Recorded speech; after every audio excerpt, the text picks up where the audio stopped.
part of this review. So I was just talking about how on page 190, Terry Main talks about her school days and school lessons. Now, interestingly, despite having these problems as a child, as an adult, Terry Main works as a project manager, managing multiple priorities, unexpected challenges, and client relationship building.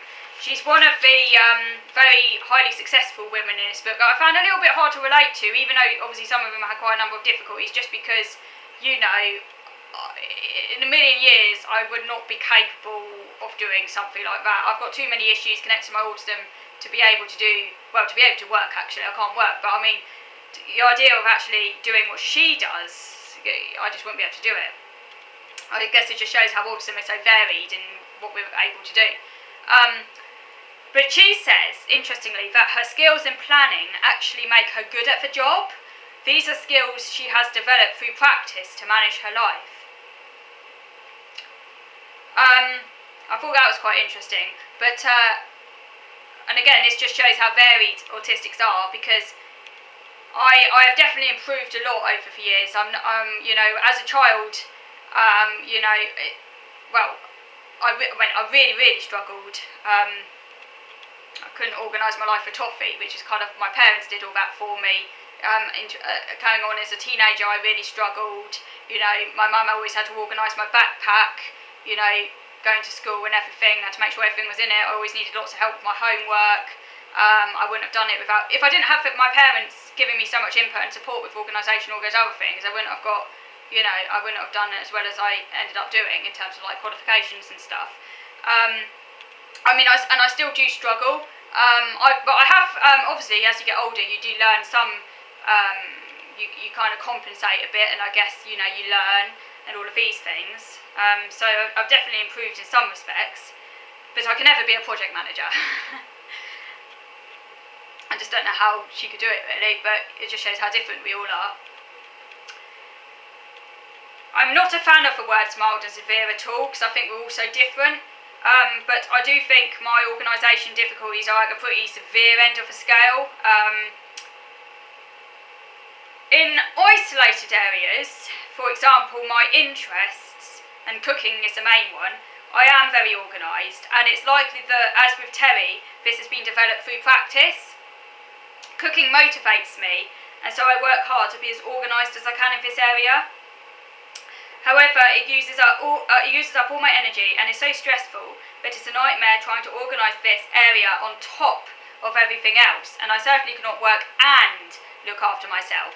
I think this comes down to the fact that autistics, we're like mono-focused. We're good at focusing on one thing, and in that one thing, and that's usually an area of interest, of intense special preoccupation, we can excel, and we can become very proficient, and we can become very organised, and then other people will say, oh, they almost like look at it almost with envy sometimes. It's quite funny, like non-autistics, they'll go, oh, you're so organised, oh, I wish I could be as organised as that, but they're really just talking about this one area that you've happened to sort of perfect, because we are perfectionists. That's the nature of being autistic. We're specialists.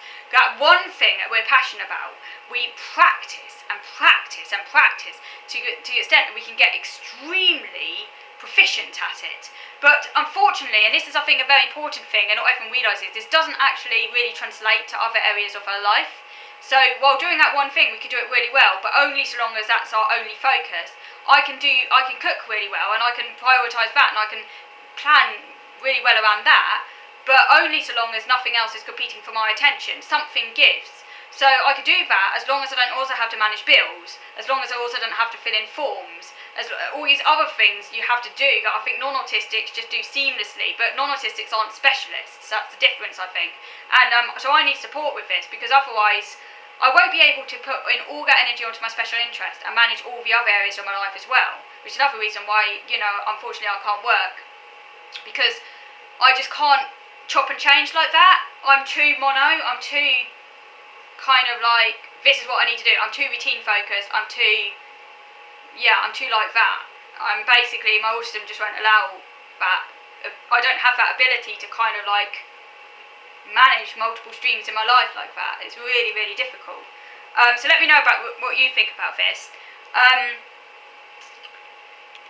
Left to my own devices, I can let things get quite messy and chaotic, my interests do dominate my life. That's one of the areas of autism. Everyone's got different areas of autism that affect them the most. I would say for me, it's a combination of routine, sensory issues, and disorganisation that really disable me. Socially, obviously, I'm disabled as well, obviously, because that's the main, can't speak today. Social is obviously kind of like a cardinal kind of problem in autism, if you like, but it's all these other areas as well that really disable me that often I think don't get talked about as much as the social, but they can actually have a really big impact on an autistic person's life.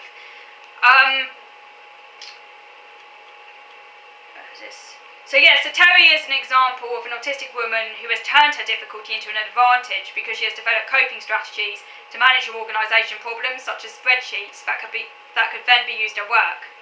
Unfortunately, and it's great that she's done that, but unfortunately many autistics are just unable to do that to the extent needed to be able to work even with support. That's just the nature of autism as a disability. I think only about 15% of autistics happen to be in, even part-time work, and I think that's probably one of the reasons why. We just find it so hard with organisation, even to look after ourselves half the time, let alone have to look after ourselves and work and do all those other things as well, and non-autistics can do so seamlessly.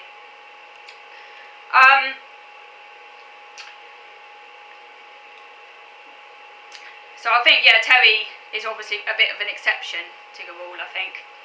On page 201, Dr. Michelle Garnett says there is often a marked discrepancy between intellectual capacity and daily living skills, and this is certainly true for me. So in other words, you can be very, very intelligent verbally, but it doesn't always follow that you're going to be able to use that intelligence to have a really functional life.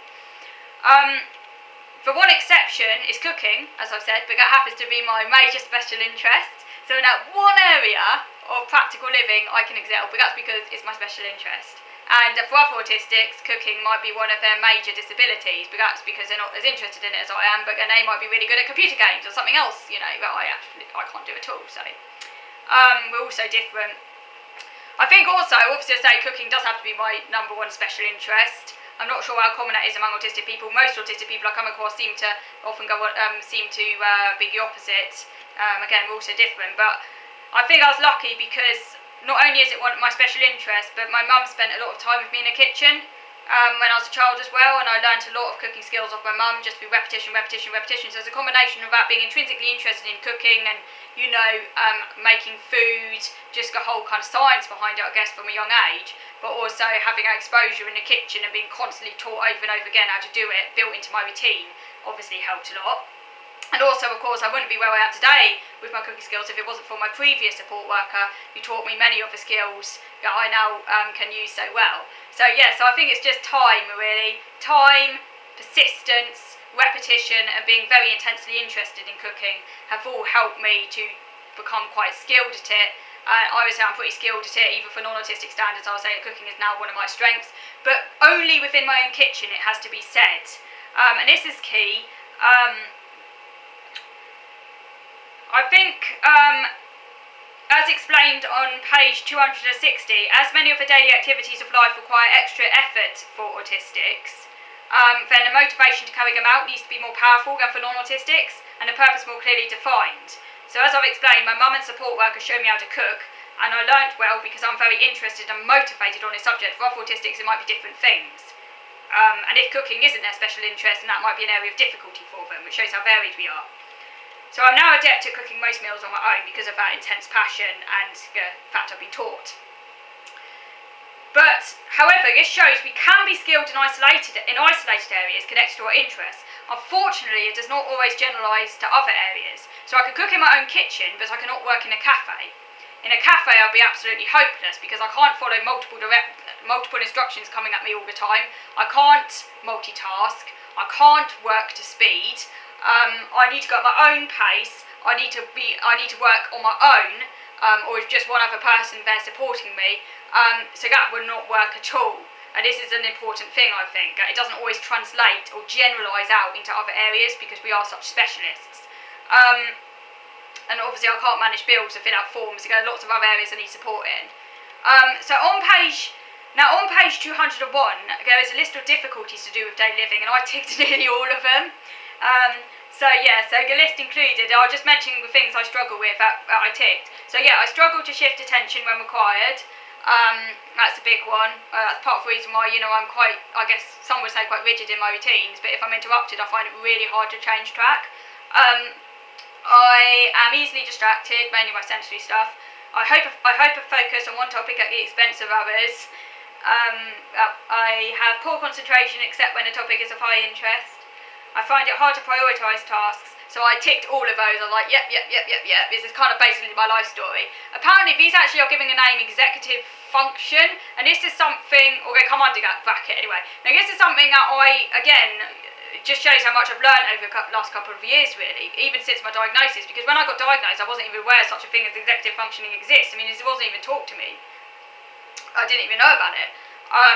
When I was a teenager, everyone just said how disorganised I was. Even an art teacher said I was the worst tidy up she'd ever come across, which is kind of funny.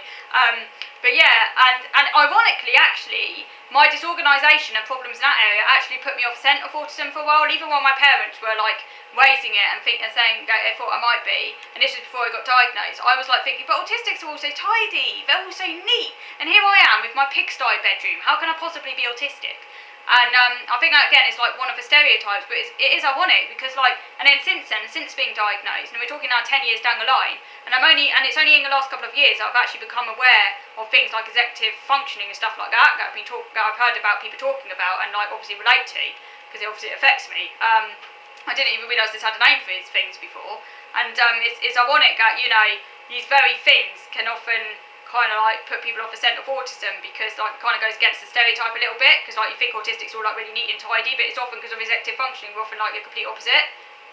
But I think it's often to do with, again, that misunderstanding that we can be very neat and tidy and organised when it comes to our interests, and that's what people see. That's where people praise us for how organised we are, but it's only in that very narrow area.